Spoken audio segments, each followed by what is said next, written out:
And what's your recollections of the grand final that you won as captain? Grand final would have to be, it was at Brighton. Can you remember?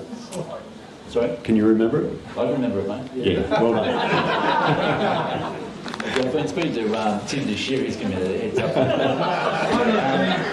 The grand final was at Brighton, and we won the toss, and I probably got to see the best innings I've ever seen from Shane Day. 97 with 10 overs to go before dinner, and he got out to a very good player. That was Shane Day. Got himself out, which Shane didn't do. But I think by tea time, I opened the batting with Shane. We made 47. I made 7. Tim Deshira came in. They made another 47-run partnership. He made 7. And they were just all classic cricket shots. And I think it's been to Lowe before, and he was just one guy that just had every shot in the book. And probably one of the best openers I've seen in the club.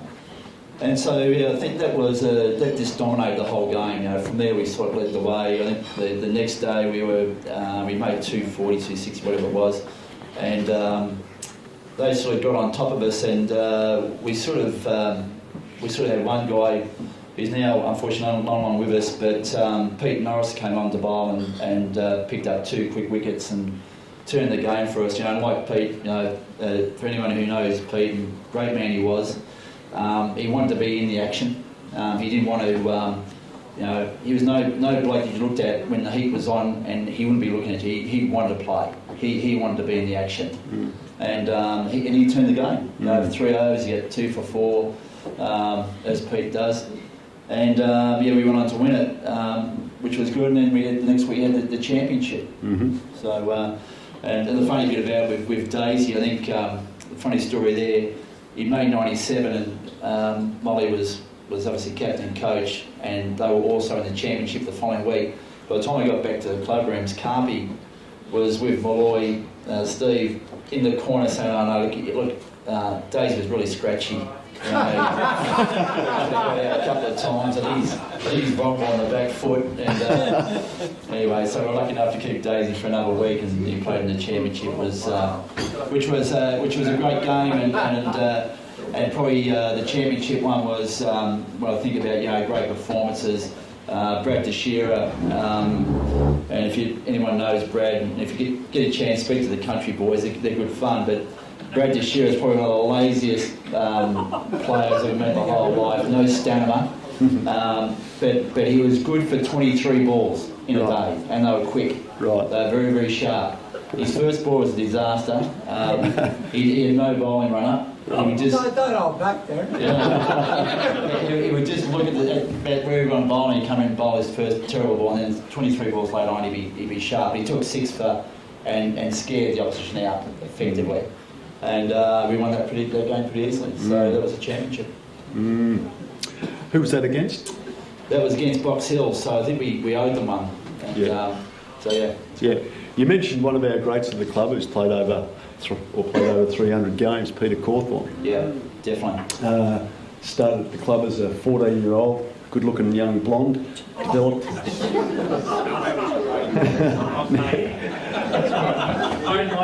But he summed up Preston, I think, with perseverance, desire to get better, and made contributions through that successful period. Yeah, definitely. I think he's, you talk about legend of the club, and Carpy's a legend. 6 premierships or something like that. I'd say Carpy, 6 or 7 or whatever it is. To think of that, to reinvent yourself consistently over a period of time, and that, someone said to me, I always have a good number 7 batting back with the tail, and Carpy was that. He could up the tempo, he could defend, and when the game was on, he could turn the game for you, 30 not out, 40 not out, and then bowling was always on the spot. I don't think he used to like me as captain, because every time we wicket I'd take him off and put the quicks back on, but in general terms he's a legend of the club. Dennis, you're sitting there listening to these stories. Listening to these stories. The other one. Wrong one. What goes through your mind? It's pretty clear. What's happened? Turn it on. Turn it off. it's pretty clear. Look, sitting next to these three, listening to the stories, is pretty clear that I'm in some really good company, and I feel privileged to be sitting next to these three gentlemen. Some of the words that Chip and Darren have said, it's basically a copy and paste of how that Preston, I suppose, fight and perseverance, and the way the side actually fights together is the same motto and the same principles that we have today. We're not a team full of massive superstars. The way we actually are successful is by creating pressure and sticking together as a side.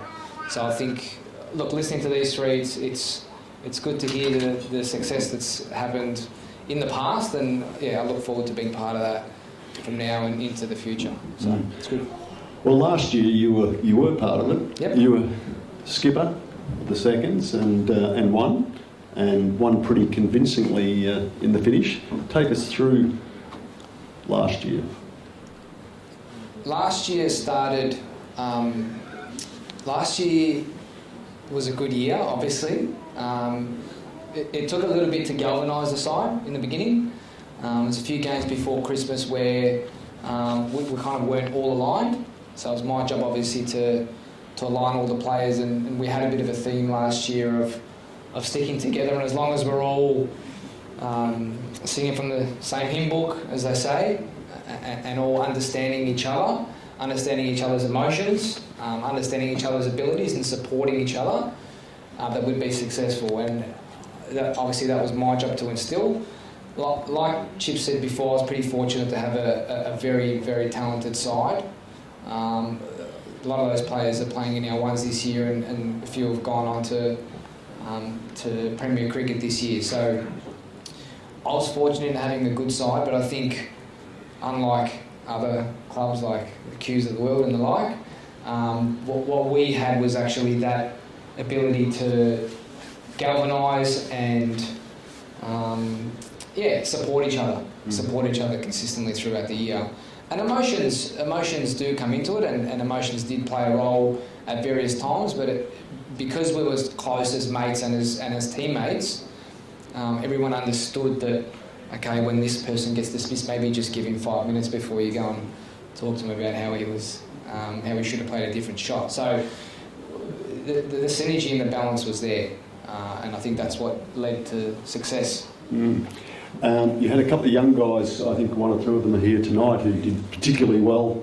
Yep. in the finals and the grand final. So look, in the final, in the big game against Altona, we were out here at Preston. My brother Alex and Daniel Gregory, who's sitting just over there, opened the batting for us, and yeah, that really set the day up for us. They got us off to a flyer. We were none down, I think, for 80, 90, 100, something like that. From there we kind of slowed down the tempo. It was difficult to bat as a new batsman and get tempo out there. And we made 170 odd in the end off 40 overs, reduced COVID overs. And then with the ball, we took a couple of quick wickets. They had a good partnership in the middle, and Altona were a similar side to Preston in that not massive full of superstars, but they fought, and they were a galvanised team, and they fought and they fought. Just to pick you up on that. Yep. One point, they did have a superstar in that team. Aaron Weir, one of the legends of our club, was playing for Altona. And bowled particularly well at difficult times there, just before tea and after tea. Kept it very tight. But how old are you, Aaron? Chronologically or mentally? Can you remember? Yeah, 52, mate. 52. What an outstanding performance. Yeah. I did say they weren't full of superstars. I didn't say they didn't have any. But no, that's good. It was good to play against Wiz. And be on the same field as him. Look, Altona fought hard. They had a really good partnership in the middle there, and it was looking like they could take it away from us. Brought on young Gurnaz Katra, who bowled a couple of the Altona batsmen straight out, and then my mate Kyle Walsh finished us off with a couple of wickets. So in the end, it was pretty comfortable. But in that middle period where it got tight, we stuck together. We got a couple of critical wickets, and that was the end of the day. It was good. One thing which is pretty obvious is the importance of the twos, isn't it? When you think about it, the success of the ones comes from getting good sides in the seconds. So we've got plenty of depth and plenty of pressure. And through that period of the 80s and 90s, it was just quite amazing the depth that we'd sort of built up and the quality of players through that. Chip, I don't know how many grand finals you played through that period, but you might be able to remember in first and seconds. Yeah, played in too many losing ones as well. Yeah. I was very fortunate, and you look at badges that they've got up here tonight, and I've probably played in about 7 all up, and between ones and twos, and glad to see the Premiership Cup was come out today. Where did that come from? I don't know. I think Dave Norris might have had it in his attic or something. We haven't seen it since about 86, 87, Dave. I don't know where they've got it out of, and he's sort of tried to do a bit of a clean-up job, but it's good to be back and at home where it should be. What have you replaced it with, Dave, on the mantle? He's in the toilet. Oh, here it is. Speaking of the devil. What's replaced the cup on the mantle, Dave? It's teeth. I didn't realise that you weren't here, Dave, and said it was good to see that we've got our Premiership Cup back. Excellent stuff. Bed at the garage. Is that a bit of sump oil in there, was it, Dave, or not? I gave it a bit of a shine before I came to. But no, it's like I said, it's been pretty fortunate over the time. Yeah. And Mike, your era was pretty successful. You had a very strong seconds team through those 8 or 9 years. Yeah, we did pretty well, and I think it was heartening that a number of those players who played in those consecutive grand finals, one lost one. A lot of them went through to play in the first 11 for a long period of time. Obviously, Chip. Gerard Dowling played in the second grand final, which we lost. He went through to play a lot of grade cricket for Northcote, played a couple of games at Victoria. Other players like Ronnie Brentnall. Who else did we have? Chip. Scooter Hayden. Yep. Played at the higher level. Trevor, of course. Trevor Staples. Never lost his wit. Carpy. Never before and never since have I seen a player play the jump shot like Carpy. Should have patented it, made some money out of it, Carpy. And he's also one to respond to directions from the sidelines, along the lines of we used to play a game called Hit and Run, was it, Carpy? Yeah. Jojo Zepp was always lost in the opposition and Carpy. But it was a terrific time. 40 years, long time ago, of course, but it says something about the spirit and character of the Preston Cricket Club that we can now sit around and talk about those times and reminisce, but also enjoy and celebrate. Yeah, thank you. Dennis, how are we shaping up this year?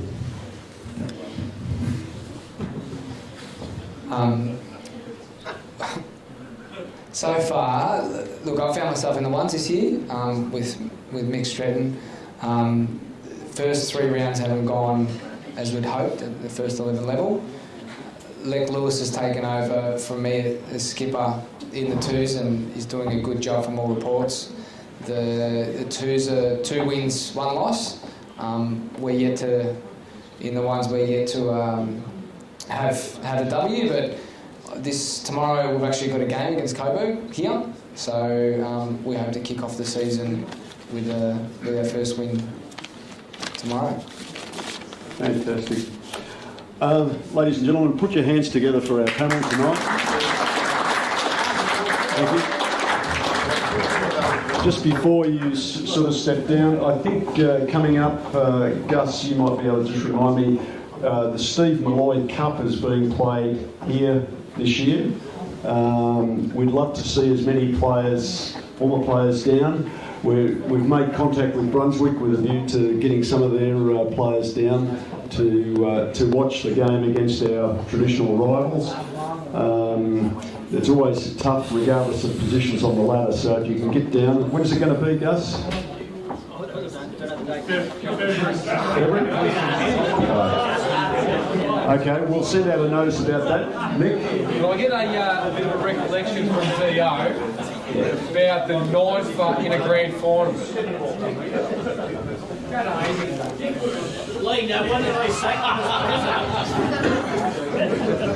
So 2000-2001 grand final, I think we had a very young team, and we battled on a very sticky wicket at Kew. I think we were all out for 82, and going into that night they were 252, so looking pretty good. And of course next day Jason Fairbrother takes 9 for 16 in a fairly remarkable sort of bowling stint. But Jason aside, another guy called Shane Baker, who is probably one of the toughest cricketers I've seen, bowled selflessly from one end, 10 overs, maybe one off that over, took none for, but Jason cleaned up the other end. So it was definitely a remarkable win. Lucky you had Hazy playing that game, which was great. Sniffles, Randy Hyde, and Lee Stewart. So I got to see Lee Stewart down here too. So great win. Yeah, fantastic. Does anyone have any questions? Is there a hand up? Congratulations after the grand final in 1981 and what they Sounds like a dangerous question, Nick. I think we went to a pub, might have been the Eltham pub, and scared to spend the next 3 days in the toilet at the Eltham Hotel. That's where he's gone now. That's where he's going now. Just going on that, I can remember, Mick, where you were off Waiora Road there, the house, and Ronnie Boxall riding, I think it might have been Ben Ryan's little toy down the hill there, down the back. It was actually Ben's younger brothers had a plastic tractor. Yep. And Ronnie ran it down the hill. The tractor was destroyed. And my kids, I won't tell you the next morning they wake up to the tractor, they're traumatised to this day.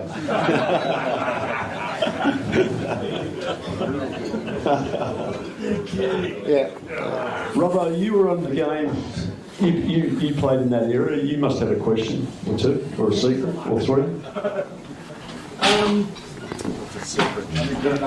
All I remember is, they talk about sandpaper day that, South Africa, but there was one incident, the ball went, I remember, where there was an experimentation with the ball trying to get to move a little bit more. Didn't work. Who's that question directed to? Maybe when captain at the time.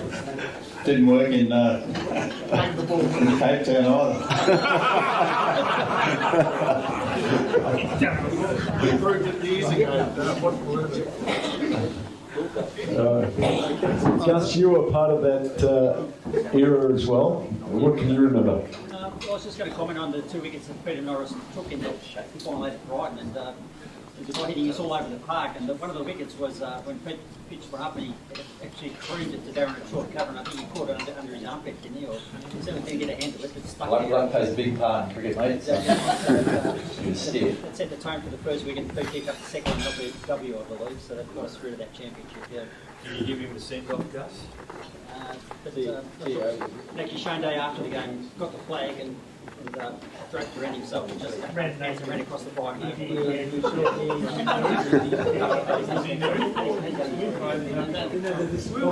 All right. We've covered a fair amount of territory. We could go on for hours, but we'll allow you to talk in sort of smaller groups. But give a hand to the four guys up on stage.